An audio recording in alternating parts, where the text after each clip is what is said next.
Hello friends, आप सबका अपने YouTube channel JVS study point में स्वागत है। आज के वीडियो में हम क्लास 11 के फिजिक्स का लेक्चर लेकर आए हैं, जिसमें हमारा पहला चैप्टर है मात्रक तथा मापन, units and measurement.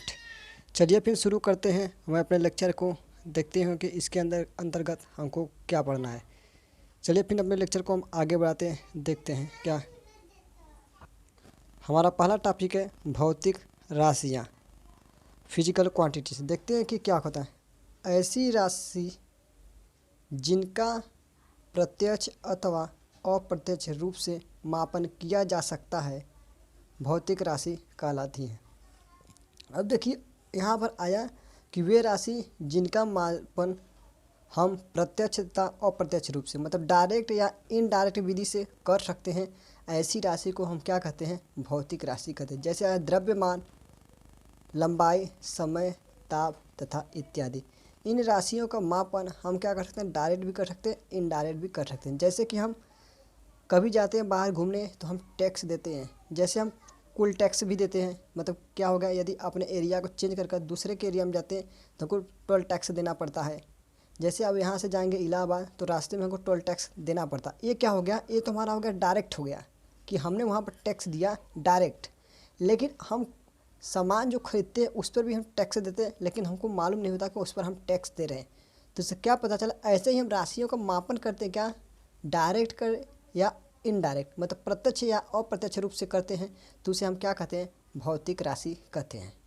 I hope आपको समझ में आया होगा। यदि आप इलाहाबाद में पढ़ते होंगे तो यदि आप यहाँ वहाँ गए होंगे तो आप ड्राइवर को टोल टैक्स देते हुए आप ज़रूर देखे होंगे। चलिए फिर हम अपने लेक्चर को आगे बढ़ाते हैं। अब होता है मापन, मेजरमेंट क्या होता है? मापन मतलब आप समझिए कि मापना, किसी चीज़ को नापना ही क्या कहलाता है? मापन कहलाता है। चलिए इसके डिफरेंशन से समझते हैं कि क्या होता है। जैसे डिफरेंशन, किसी ज्ञात राशि का दूसरे अज्ञात राशि के साथ तुलना करना मापन कहलाता है। एग्जाम्पल 5 kg के वजन से किसी वस्तु को लेना। जैसे अब हम कभी दुकान पे जाते हैं तो दुकानदार होता है, जैसे हम 1 किलो हमको दाल लेना है तो वो क्या करता है दुकानदार? एक तरफ तो क्या एक किलो का हमारा क्या रखता है? वजन रखता है, मतलब भटकरा रखता है, और दूसरी तरफ क्या रखता है? हमारा दाल रखता है। तो वह उसके बराबर यदि तौल कर हमको दे देता है तो कहता है कि लीजिए ये 1 किलो दाल है। ठीक उसी प्रकार क्या हुआ, हमको 1 kg का जो भटकरा रखा गया है या फिर वजन रखा गया है वो तो हमको पता है, लेकिन दाल का वजन हमको नहीं पता था। अब इससे क्या हो गया कि हमको भटकरा जो है वो हमको ज्ञात है, लेकिन जो हम दाल तौल रहे हैं वो ज्ञात नहीं है। यदि ऐसे किसी राशि का हम तुलना कर रहे हैं तो उसे हम क्या कहते हैं? मापन। इसलिए लिख गया है, किसी ज्ञात राशि का दूसरे अज्ञात राशि के साथ तुलना करना मापन कहलाता है। जैसे 5 kg के वजन से किसी वस्तु को लेना। आई होप आपको समझ में आया होगा। क्यों? क्योंकि यदि हम दुकान पर जाते हैं तो दुकानदार हमको सभी वस्तुओं को तौल कर देता है। यही प्रक्रिया हमारा क्या कहलाती है? मापन कहलाती है। अगली हमारी है टॉपिक है मूल राशियाँ। अब हमारी मूल राशियाँ क्या होती है, अब हम इसके बारे में डिस्कस करते हैं। कि वे भौतिक राशि जो पूर्णतः स्वतंत्र होती है तथा जिन्हें एक दूसरे के पदों में व्यक्त नहीं किया जा सकता है, मूल राशि कहलाती है। तो मूल राशि वो होती है जो हमेशा क्या स्वतंत्र हो, उनको किसी और राशि में चेंज न किया जाए। मूल राशि वो होती हैं जिन्हें किसी अन्य राशि में चेंज न किया जाए, तो उसे क्या कहते हैं? मूल राशि कहते हैं। अब हमारे क्या होते हैं? मूल राशि की संख्याओं कितनी होती है? 7 होती है। और मूल मात्रक क्या होता है? मूल राशि के मात्रक को हम क्या कहते हैं? मूल मात्रक कहते हैं। देखिए हमारे 7 मूल राशि कौन कौन से हैं, यहाँ पे हमने लिख दिया है। अब देखिए, अब देखकर आप बता सकते हैं। हमारा क्या है? पहला है लंबाई। अब देखिए लंबाई को मात्रक होता है मीटर। अब हम लंबाई को किसी और राशि में चेंज नहीं कर सकते। उसी प्रकार हमारा है द्रव्यमान, समय, विद्युत धारा, ताप, ज्योति तीव्रता तथा पदार्थ की मात्रा। इन्हें क्या कहते हैं? इन सभी कहते हैं मूल राशि, तथा इनके मात्रक को हम कहते हैं क्या? मूल मात्रक कहते हैं। इनको क्या होगा? शॉर्टकट मेथड से हम इस प्रकार से प्रदर्शित करते हैं। ये क्या है? हमारे प्रकृति में या फिर हमारे फिजिकल क्वांटिटी में देखेंगे तो हमको कितनी होगी? 7 मूल राशियाँ मिलेंगे और 7 हमारे मूल मात्रक मिलेंगे। कुल देखिए लिख दिए हम, कुल 7 मूल राशियाँ तथा इनके कुल 7 मूल मात्रक हैं। अब देखिए फिर हम अपने आगे को लेक्चर को आगे लेके चलते हैं। अब देखिए व्युत्पन्न राशि क्या होती है। व्युत्पन्न राशि या ड्राइव्ड क्वांटिटीज। अब देखिए जैसे हम कभी क्वेश्चन को हल करते थे तो हम क्या करते थे, फार्मूला को डिराइव करते थे। ठीक उसी प्रकार से व्युत्पन्न राशि है उनको भी क्या किया गया, डिराइव किया गया। मतलब कि इनको भौतिक राशि से प्राप्त किया गया है। लिखा गया है वे भौतिक राशि जिन्हें मूल राशि की सहायता से प्राप्त करते हैं उन्हें क्या कहते हैं, व्युत्पन्न राशि कहते हैं। देखिए अब क्या होगा, एग्जाम्पल त्वरण, बल, वेग इत्यादि। अब इनके मात्रक कौन कहते हैं, व्युत्पन्न मात्रक कहते हैं। अब देखिए यहाँ पर जैसे मैंने लिख दिया। अब देखिए न्यूटन, न्यूटन क्या है, हमारा बल का मात्रक है। और बल का मात्रक आप जानते हैं कि केजी मीटर पर सेकेंड स्क्वायर भी होता है। और ऊर्जा का मात्रक हमारा होता है और मीटर प्रति सेकेंड मात्रक होता है किसका, हमारे वेग का। तो अब देखिए मीटर ये क्या होगा, एक मूल राशि है और सेकेंड भी एक मूल राशि है। तो इससे क्या पता चला कि हमारा जो व्युत्पन्न राशि है, इस व्युत्पन्न राशि को हम मूल राशि के द्वारा प्राप्त किया जाता है। इसलिए इस राशि को हम क्या कहते हैं, व्युत्पन्न राशि। मतलब वे राशि जिन्हें हम अन्य राशि से प्राप्त करते हैं उन राशि को हम क्या कहते हैं, उन राशि को हम कहते हैं क्या, व्युत्पन्न राशि करते हैं। आई होप आपको समझ में आया होगा। यदि नहीं आया हो तो हमें कमेंट कर आप जरूर बताएं। अब चलिए हम कुछ मात्रक देखते हैं कि कौन से क्या मात्रक होते हैं। जैसे लंबाई के छोटे मात्रक। लंबाई के छोटे मात्रक आप सब जानते हैं क्या, 1 सेंटीमीटर बराबर 10 की घात -2 मीटर, 1 मिलीमीटर बराबर होता है 10 की घात -3 मीटर, और 1 माइक्रोन बराबर होता है 10 की घात -6, और 1 एंगस्ट्रॉम बराबर होता है 10 की घात -10 मीटर, और 1 नैनोमीटर बराबर होता है 10 की घात -9 मीटर, और 1 फर्मी बराबर कितना होता है 10 की घात 15 मीटर। अब देखिए यहाँ पर क्या किया, जो सिंबल है उसका नाम भी लिख दिए। जैसे हमारे सी सेंटीमीटर, mm मिलीमीटर, और म्यू इसे पढ़ते हैं म्यू माइक्रोन, ए है एंगस्ट्रॉम, और NP क्या है, नैनोमीटर।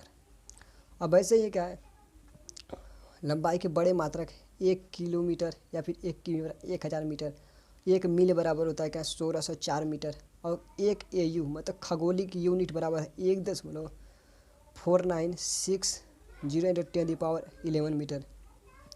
एल है क्या, हमारा एल लाइट ईयर है, और 1 पार्सेक है। ये सब क्या होता है, कभी कभी कंपटीशन में ये देख कर पूछ दिया जाता है कि लाइट प्रकाश वर्ष किसका मात्रक है, या फिर पूछता है 1 प्रकाश वर्ष बराबर कितना होता है।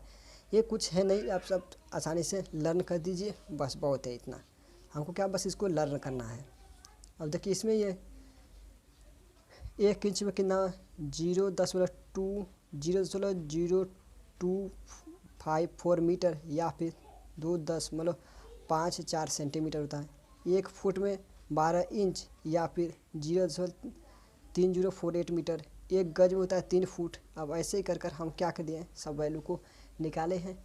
इसको हमको क्या होगा, यदि हम क्वेश्चन सॉल्व करते हैं तो इनकी सबकी आवश्यकता पड़ती है। या कभी कभी एक बार यह क्लास 9th के CHS में पूछा था कि 1 इंच में कितना मीटर होता है, तो ये क्या, 1 इंच में हमारा कितना है, 0.0254 मीटर होता है। आप इसे लर्न कर लें, जिससे कि आने वाले एग्ज़ाम के लिए हमारे लिए और इम्पोर्टेंट होगा, और हम क्वेश्चन को सही कर ले जाएंगे।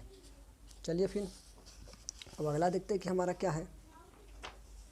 अब ऐसा है क्या, हमारा 1 प्रकाश वर्ष बराबर कितना होता है, 6.3 × 10⁻4 खगोलीय मात्रक। ये क्या, प्रकाश वर्ष और खगोलीय मात्रक में संबंध, मतलब 1 LY बराबर 1 AU में यह संबंध है। ऐसे 1 पार्सेक बराबर कितना होता है, 3.28 मीटर होता है।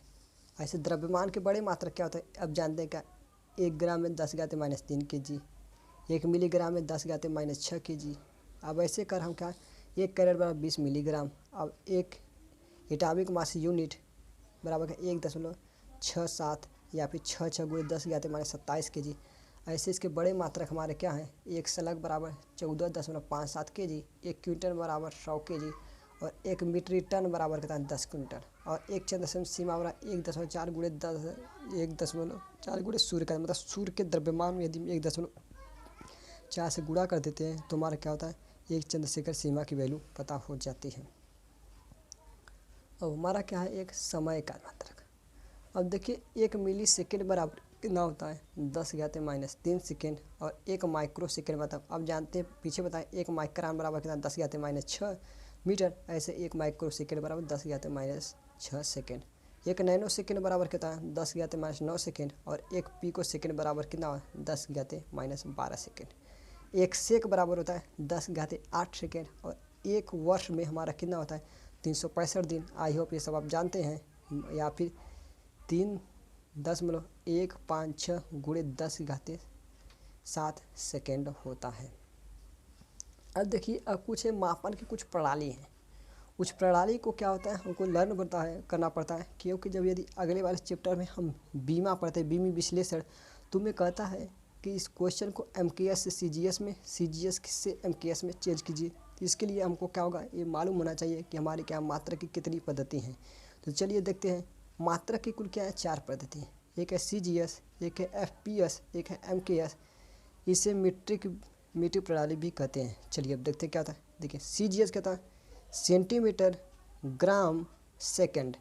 मतलब क्या होगा इस पर लंबाई को सेंटीमीटर में नापेंगे और द्रव्यमान को ग्राम में और समय को सेकंड में। अब ऐसे इसमें क्या होगा लंबाई को FPS में, लंबाई को फुट में, और हमारा क्या होगा द्रव्यमान को पाउंड में और समय को सेकंड में। और MKS को में पद्धति में हम लंबाई को मीटर में और द्रव्यमान को किलोग्राम में और समय को सेकेंड में। सभी पद्धति में हम समय को एक ही यूनिट में मापते हैं, जो वो है क्या सेकेंड। इस MKS यूनिट को ही SI यूनिट कहते हैं। मतलब क्या यह पूरे विश्व में MKS पद्धति लागू होता है, इसलिए क्या SI यूनिट इसे अंतर्राष्ट्रीय यूनिट कहते हैं। मतलब इंटरनेशनल सिस्टम क्या कहते हैं उनको SI यूनिट को कहते हैं। MKS यूनिट को मीट्रिक प्रणाली भी कहते हैं। आज के वीडियो में बस इतना ही। यदि आपको यह लेक्चर अच्छा लगे तो मैं लाइक कमेंट कर ज़रूर बताइए। अगले लेक्चर में हम त्रुटि को डिस्कस करेंगे। यदि आपको यह चैनल अच्छा लगे तो प्लीज़ लाइक करें और सब्सक्राइब करना ना भूलें। धन्यवाद।